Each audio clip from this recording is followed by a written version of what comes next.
Nasabat naman ng Bureau of Customs Port of Clark ang 729,000 pesos na halaga ng high-grade marijuana o kush na idineklarang mga damit.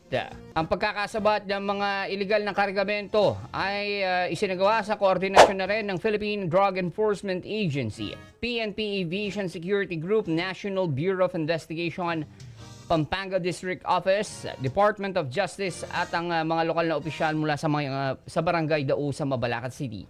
Ang K9 unit ay nagbigay ng indikasyon na mayroong illegal substance sa nasabing kargamento.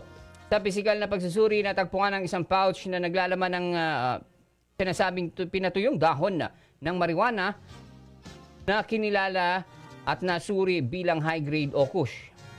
Naglabas na ng warrant of seizure and detention para sa shipment dahil sa paglabag sa sections 118, 1113 ng RA 10863, ang Customs Modernization and Tariff Act kaugnay ng RA 9165.